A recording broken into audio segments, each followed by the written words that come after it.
Can Suyu kanalıma hoş geldiniz. Bugün sizlere yine orkidelerle alakalı çok güzel ve çok önemli bir mevzudan, çok önemli bir konudan bahsetmek istiyorum. Bu gördüğünüz orkidemi dün eBay'den bir bayandan aldım. Bayan ücretsiz veriyordu. Bakamamış. Zamanım yok. Ondan dolayı birisine vermek istiyorum dedi. Ben de gittim aldım. Şimdi görüyorsunuz köklerinde ciddi manada çürümeler var. Bakın siyahlaşmış orası. Ama sağlıklı kökler de bakın burada yine bir kısmı siyahlaşmış. Üst taraftaki çoğu kökü siyahlaşmış. Yeni kökler çıkmış. Yaprakları gayet sağlıklı. Çiçeğin olduğu yerden tamamıyla bakın sararmış. Eğer kökten itibaren yani köke yakın itibaren de sararmasaydı bir kısmı yeşil olmuş olsaydı çiçeklerin bittiği boğumdan kesecektim. Ama tamamıyla sarardığından dolayı gövdeye yakın kısımdan keseceğim, budayacağım. Yeni çiçek dalları versin diye. Şimdi şeylerini çıkartalım, tokalarını çıkartalım. Bakın tam buradan kesmeniz gerekiyor. Eğer böyle sapsarı olduysa ama yeşil olduysa dediğim gibi çiçeklerin bittiği yerden kesmek lazım. Çiçeklerin bittiği yerden yeni dallar, çiçek dalları veriyor. Evet çıkartıyoruz. Görüyorsunuz. Sünger arıyorum. Evet oraya düştü sünger. İyice bir temizleyeyim. Alacağım o süngeri göstereceğim size. Evet. Kökler tamamıyla bakın. Tamamıyla olmasa da çürümüş. Böyle bakın. Evet. Şimdi bu süngeri kesinlikle sizin çıkartmanız lazım. Yani yeni aldığınız orkidelerin genel itibariyle hemen hemen tamamında bu süngerlerden oluyor. Nemli tutsun, biraz orkide büyüsün diye bu süngeri koyuyorlar. Sonra bu süngere hormon yüklüyorlar. Uzun süre çiçekli kalsın, satılana kadar en azından çiçekli kalsın diye hormon yüklüyorlar. Tabi bu sünger durduğu müddetçe de sürekli nem olduğu için orkidenin gövdesi mantarlanıyor. Köklerin tamamıyla çürümesine sebep oluyor. Ama orkideler dediğimiz gibi hem çok hassas bitkiler aynı zamanda da çok dayanıklı bitkiler. Bir taraftan kökleri çabuk çürürken bir taraftan çabuk kök verebiliyor. Böyle. Eğer yeni aldıysanız orkidelerinizi bir müddet eve alıştıktan sonra bu şekilde köklerini çıkartın. Özellikle süngerini kesinlikle çıkartın. Kurumuş kısımlarını tamamıyla kesiyorum. Bakın orada da bir tane kurumuş kısım var. Onun kurumasının sebebi işte dediğimiz gibi bu süngerden kaynaklanıyor. Süngerdeki hormonlardan kaynaklanıyor.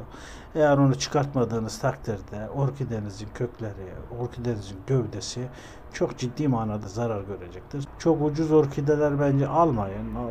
Ucuz orkideleri ciddi manada dediğimiz gibi hormon yüklüyorlar. Görünüşte sağlıklı gözüküyor ama eve geldiği zaman bir ay 2 ay içerisinde kökleri tamamıyla çürüyor. Bu orkidenin ben fotoğraflarını gördüm. Sarı bir orkide. Çiçekleri sarı oluyor. Çok kısa zamanda ben bunun çiçekleneceğini düşünüyorum. Çünkü yaprakları, gövdesi gayet sağlıklı duruyor. Özellikle yaprakları çok sağlıklı duruyor. Şimdi küçük yapraklardan alttaki yapraklarından çıkartacağım. Çünkü toprağın içine koyduğunuz zaman bu yapraklar da yine mantarlaşmaya sebep olacaktır. Eğer videomu buraya kadar izlediyseniz bana destek olmak için kanalıma abone olmayı, bildirim zillerini açmayı, eğer videomu beğendiyseniz beğen tuşuna basmayı unutmayın. Köklerini kontrol ediyorum. Küçük de olsa kuruyan kısımlarını alıyorum. Şu an neredeyse hazır hale geldi. Bu videoda kök bakımından genel itibariyle bahsediyorum. Bu videoda tarçınla steril etme, mikroplarını öldürme, mantarlarını öldürme ile alakalı da şey yapacağım. Tarçın gerçekten antibakteriyel bir baharattır. Tarçını iki şekilde kullanıyorlar bitkilerde. Bir, mikropları öldürmek için, bir de tarçın sürdüğünüz zaman bitkiler çok çabuk köklenebiliyor.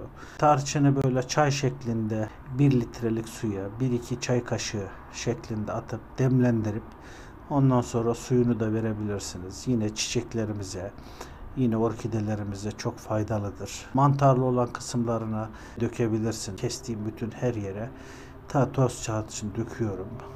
Daldan köklendireceğiniz bir çiçeğe de aynı şekilde tarçın sürerseniz kesinlikle çiçeğiniz çabuk köklenecektir. Bu saksıyı da yine 100 derecelik suda yıkadım. Tertemiz oldu.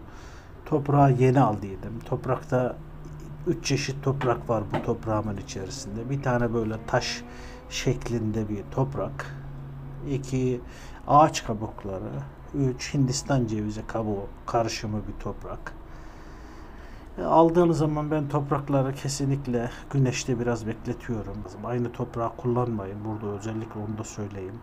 Çünkü o süngerden dolayı toprağa mantar oluyor. O köklerindeki hastalıklar toprağa geçiyor. Aynı topraktan biraz kullandığınız zaman o yeni köklerde, o toprağın değdiği köklerde hastalık kapıyor. Yavaş yavaş çürümeye başlıyor. Yaprakları yumuşamaya başlıyor. Çiçeği varsa çiçeği gitmeye başlıyor. Tamamıyla bitirdik. Şu üst kısımlarında da tarçın atayım. Hem besleyicilik yönünden iyidir.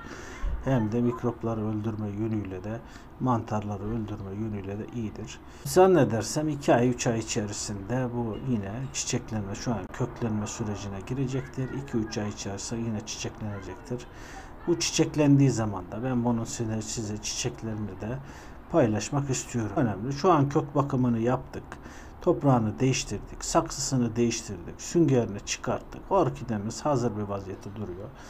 Bakın bu şekilde sulayacaksınız.